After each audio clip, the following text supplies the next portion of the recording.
Bonjour à tous et bienvenue dans ce tutoriel Creatim. Aujourd'hui on se retrouve sur Illustrator CS6 pour parler de 3D. Alors oui, on peut faire de la 3D avec Photoshop, Illustrator, After Effects, etc. Et aujourd'hui on va parler notamment sur comment créer un espèce de petit logo en 3D sans avoir besoin de logiciels 3D, etc. Donc on va voir deux choses. On va voir d'abord un logo sous forme de boule, un logo sous forme de sphère, et ensuite un autre logo un peu en vague imaginaire, comme si c'était une vague qui tournait autour d'un cylindre, enfin vous allez voir. Alors on commence par en fait créer la texture de notre sphère. Donc on va faire des ronds sur une sphère.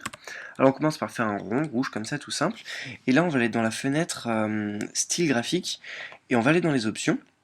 Et dans les options vous allez voir qu'on a pas mal de menus. On va prendre le troisième qui est en anglais c'est additif. Et là, on va prendre la grille.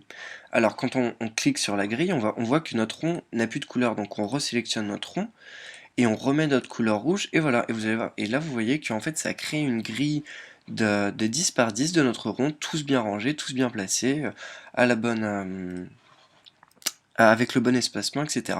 Alors, pourquoi on fait ça et on passe pas par le système de texture? C'est en fait pour pouvoir sauvegarder cette grille dans les symboles. Alors pour ça, d'abord, il y a juste un tout petit truc à faire juste avant, c'est aller dans Objet et faire Expand Appearance. Donc, expand l'apparence. Tac, et là vous voyez qu'on a tous nos ronds qui sont tout bien mis un par un, on peut les sélectionner. On ouvre notre panel de symboles, on prend notre grille, on la met à l'intérieur. Donc voilà, j'en avais déjà fait une, on va mettre New Symbol 2. Ok, et vous voyez que maintenant on a notre grille de symboles qui est maintenant à l'intérieur. Donc on prend, on supprime ça. Ensuite maintenant on va refaire un autre rond qui cette fois va être notre sphère. Alors là on prend notre rond, on appuie sur A pour prendre l'outil de sélection directe, on sélectionne un point et on supprime. Et en fait c'est pour avoir juste un demi-cercle, parce qu'à partir d'un cercle plat, on crée pas de sphère mais on crée un donut. Et donc pour avoir une sphère, enfin c'est des bases de 3D, pour avoir une sphère il faut avoir un demi-cercle. Donc on prend notre demi-cercle, on va dans Effet, 3D, et on prend le deuxième, Revolve. Et là, en cliquant sur Preview, vous voyez que, eh bien, on vient de créer une sphère. Et voilà. Donc là, on a notre sphère. On ferme pas notre fenêtre de 3D. On va sur Map Art. Et en fait, c'est là que la texture se déroule. Et en fait, vous allez voir que en texture, on peut seulement appliquer comme texture des symboles. C'est pour ça que le système de pattern qui en fait crée des couleurs ne fonctionne pas. Donc là, on clique sur symbole où pour l'instant il n'y avait rien du tout. Et on prend notre nouveau symbole qu'on vient tout juste de créer. Vous voyez qu'il apparaît. Et sur notre sphère, vu qu'on a gardé le preview enfoncé. Et ici, sur notre espèce d'image bizarre. Alors si on veut que notre pattern soit sur l'intégralité de notre cercle, attendez, je vais agrandir un peu mon image, tac, il faut en fait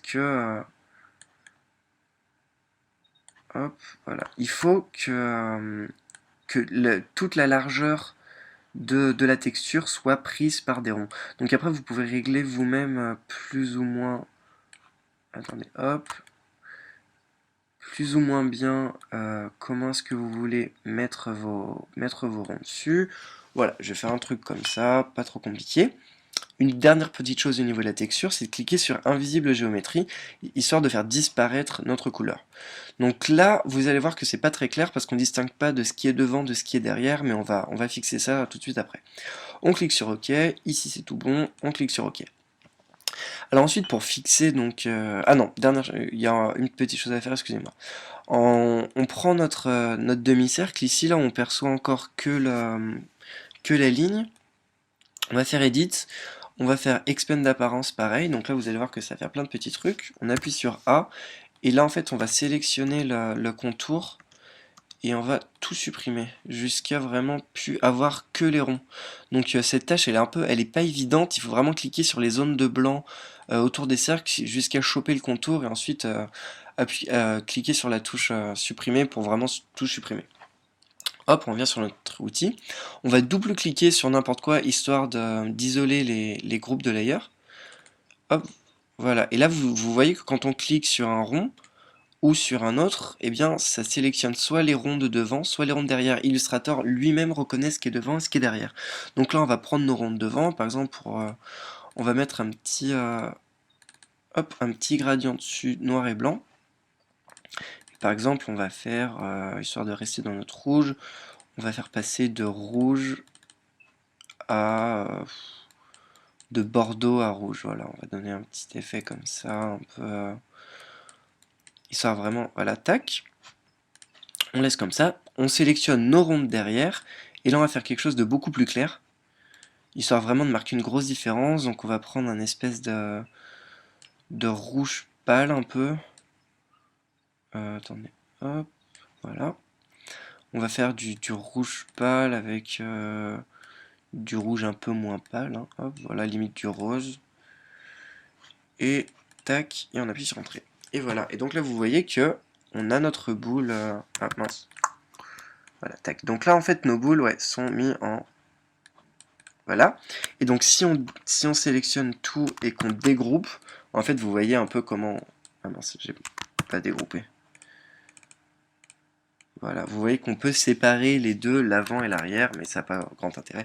Et donc voilà, comment faire un peu, comment mettre une... Donc après, il y a énormément de possibilités de création. Là, c'était vraiment pour vous montrer les bases et vous montrer comment appliquer une texture sur un objet 3D. On peut vraiment créer beaucoup de textures comme ça. Donc ensuite, très très rapidement, je vais vous montrer mon histoire de vague. Donc je fais un rectangle. On va utiliser le même symbole qu'on vient de créer, comme ça on n'a pas à en recréer. Oula, hop. Voilà, on va faire un rectangle, et en fait notre but c'est de faire une espèce de demi, on appuie sur A, de faire un demi-cylindre. Donc pour ce faire, voilà, on va faire un truc comme ça un peu, tac, et puis on va agrandir comme ça, tac, donc on prend notre cylindre, exactement la même manipulation, effet 3D, Revolve, on appuie sur Preview, et vous voyez que là, on a un cylindre. Ensuite, pareil, Map Art. Et là, par contre, on veut mettre plus de surface. On va choisir sur quelle surface on veut, et c'est la surface 1. Parce qu'on peut appliquer une texture sur le bas, sur le haut, ou sur le trait du milieu. Surface 1, tac, même principe. Et on va faire notre new symbole. Alors là, par contre, pour créer un peu notre... créer une sorte de vague, on va aplatir nos ronds. Si j'y arrive, voilà. Voilà, on va aplatir nos ronds comme ça, et on va les faire défiler comme ça autour de notre cylindre. On va appuyer sur Invisible Géométrie, pareil, histoire de faire disparaître notre couleur. Et on va, donc après, c'est vraiment vous qui faites vraiment comme vous le sentez. Là-dessus, il n'y a pas de technique miracle. Vous vraiment vous placez exactement comme vous voulez. Là, je cherche un peu un truc qui me satisfait. Je trouve pas, mais on va pas passer 10 ans. Voilà. On va laisser comme ça, ça ira bien. J'appuie sur OK, j'appuie sur OK. Exactement la même manip que tout à l'heure.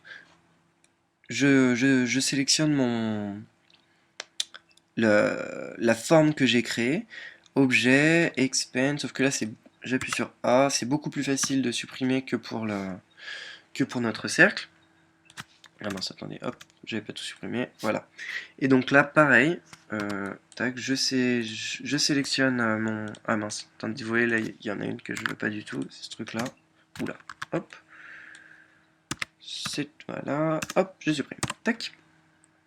Ensuite, pareil, je double-clique, histoire d'exclure mon objet, hop, et je sélectionne que le devant. On va faire la même chose, on va même pas s'embêter, on va appuyer sur I, on va faire tac, OK.